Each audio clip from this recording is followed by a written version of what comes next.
예, 여자 5단 강정인입니다. 전에도 이 자리에 몇 번 수기는 했었는데요. 매번 올라올 때마다 좀 막막하고 떨리는 마음은 어쩔 수가 없네요. 이번에도 마찬가지로 제가 앞뒤 없이 막 횡설수설 할까봐 자료를 이렇게 준비를 해놨습니다. 이번에 이제 공부담을 준비하면서 늘 교당에 이제 왔다 갈 때는 매번 이렇게 교무님의 설법도 듣고 여러 도반님들의 이야기도 들으면서 갈 때는 그래 이제 공부 열심히 해야지, 내가 놓았던 마음을 다시 잡고 공부해야지 하고 돌아가는데, 돌아가서 딱 집에서 가방 놓는 순간에 그 잡았던 마음이 어디로 또 그렇게 갔는지 종잡을 수가 없더라고요. 그러다 보니까 이번에도 공부담을 준비하면서도 그 잡았던 마음을 챙기지 못하는 저 자신을 좀 원망하는 시간이 좀 됐습니다.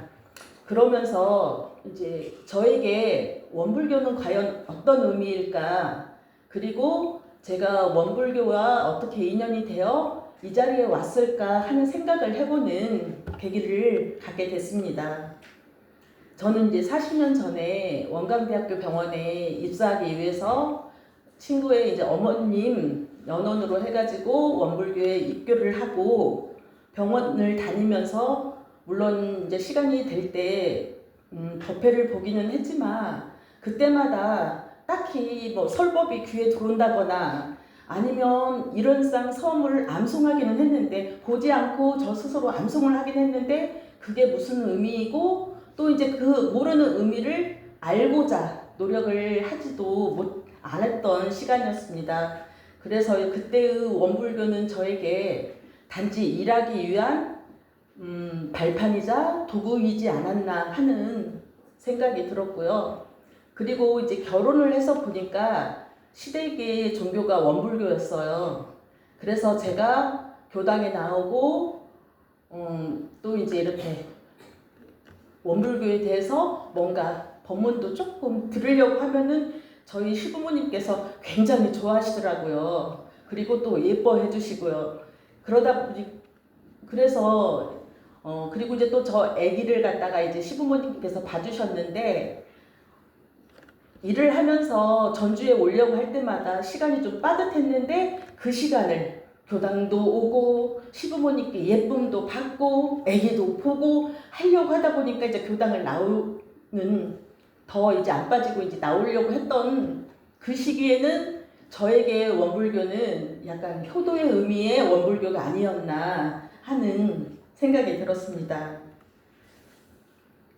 그래서 이제 그때까지만 해도 누가 저한테 종교가 뭐예요 하고 물어보면은 사실은 대답을 제대로 못했어요. 제가 원불교인이라는 것을 갖다가 말을 못했는데, 그게 사람이 많은데도 불구하고, 그리고 제가 원불교 병원을 다니고 있음에도 불구하고 생각보다 많은 사람들이 원불교에 대해서 잘 모르다 보니까, 제가 원불교라고 하면은 저한테 원불교가 어떤 종교예요 하고 물어보는데 저도 잘 모르니까 대답할 자신이 없어서 다른 사람들 앞에서 저 원불교예요 하고 말을 못했습니다.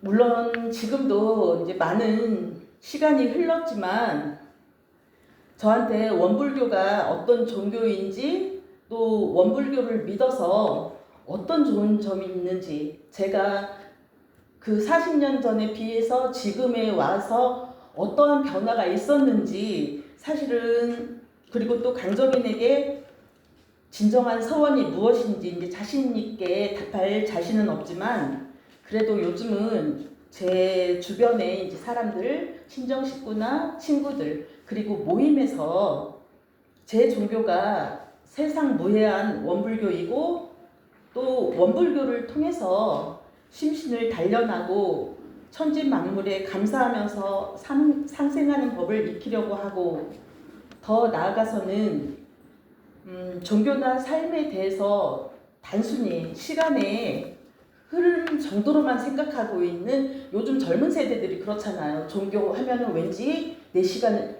종교를 위해서 뭔가 시간을 할애를 하고, 뭐 삶도 그렇지만은 특히나 종교에 대해서는 내가 종교 때문에 내 시간을 갖다가 뺏긴다는 생각을 좀 많이 하면서 단순한 시간의 흐름 정도로만 생각을 하는데 제 아이도 크게 다르지 않더라고요.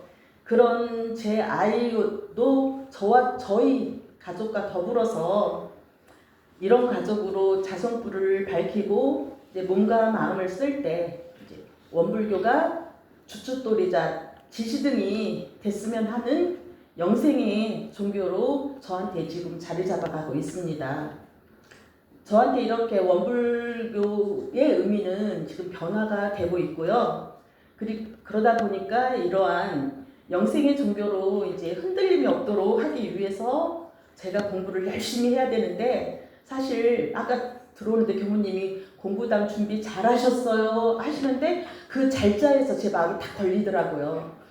잘 못했는데 사실 반찬이 많아야지 내놓을 게 많은데 반찬이 없다 보니까, 그리고 갑자기 상을 차리려고 하니까 준비되어 있는 게 없어서 사실은 잘자는 제가 그래서 교무님께 잘자는 빼주세요. 준비는 했는데 잘자는 빼주세요 그랬는데요.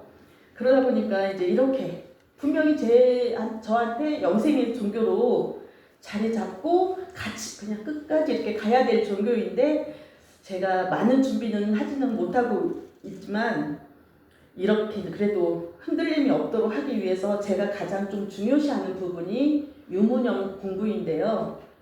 유무념 공부로 이제 마음을 챙겨서 심신을 단련하고 있는데, 이제 올해는 유무념 조목으로 경계임을 알고 멈추자라고 정했는데요. 경계임을 알고 멈추자라고 이제 정한 이유는, 제가 순경에도 그렇기도 하지만 특히나 이제 많은 분들이 역경에도 자주 흔들리면서 저 또한 조그만한 경계에도 일희일비하고 있더라고요. 기뻐서 기쁜 대로, 슬프거나 화가 나면 또 그대로 일희일비하면서 하는 제 모습을 보면서 좀 변화를, 그래도 제가 종교인으로서 좀 변화돼야 되지 않나 싶어가지고 이번에는 이제 경계를 알고 멈추자라고 이제 정했는데요. 특히나 이제 순간에 올라오는 화를 참지 못해서 밖으로 바로 이제 쏟아내놓고 또 뒤돌아서면 상대방에게 미안하고 또 창피해서 다음에 얼굴을 어떻게 볼까 이제 걱정까지 하고, 또한 저 자신 스스로는 참지 못한 저를 갖다가 좀 책망하고 창피해하면서 자책을 하는 순간이 많다 보니까 이제 순간순간 일어나는 마음의 경계를 알아차리고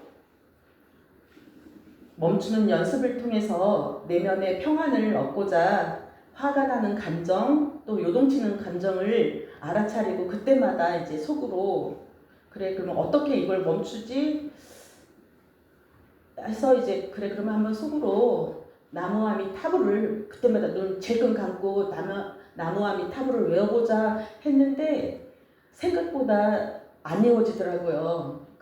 물론 어느 순간 알 때도 있어요. 모르고 내는지도 모르고 화를 내는 순간, 아니면은 아는데도 불구하고 이 나무아미탑이 안 되는 순간들이 있다 보니까 그래 그러면은 주먹을 쥐는 방법으로 한번 바꿔보자 해서 요즘은 이제 주먹을 쥐는 방법으로 바꿔서 실행을 하고 있고요. 또 이제 내가 이게 잘 하고 있나 못하나는 사실은 마음공부 책자를 통해서 밤에 이제 체크를 하다 보니까 제가 낮에 어떠한 마음가짐으로 그리고 어떻게 행동했는지를 놓치고 잘 모르겠더라고요. 분명히 제가 한 행동이고 제가 생각한 건데도 불구하고 잘 모르는 순간이 많다 보니까 그때 조금 한번 정리를 해보자 해서 그냥 핸드폰에다가 그 법문사경 모바일 앱을 깔아가지고 그 앱을 갖다가 활용을 해서 많지는 않지만 조금씩 해나가고 있습니다.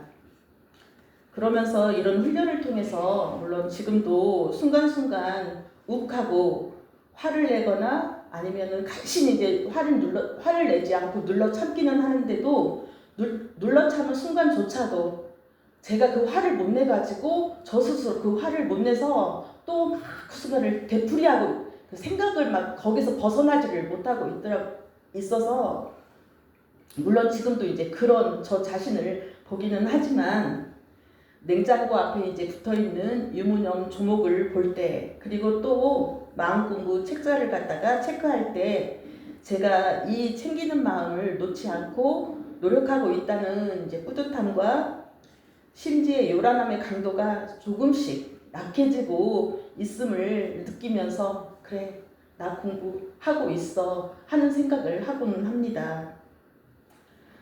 대종경 제3 수행품 1절에 사람의 마음은 지극히 미묘하여 잡으면 있어지고 놓으면 없어진다고 하였듯이 챙기지 아니하고 어찌 그 마음을 닦을 수 있으리요 라고 말씀하셨듯이 꾸준한 공부심과 훈련이 자성불을 밝힐 수 있는 기본이지 않나 싶습니다.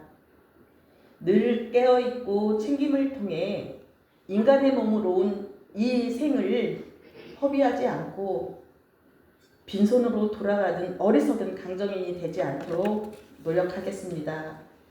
또한 도반님들도 챙기고 또 챙겨서 필경은 챙기지 아니하여도 저절로 되는 경지에까지 도달하시길 빌며 이만 공부단 발표하겠습니다. 감사합니다.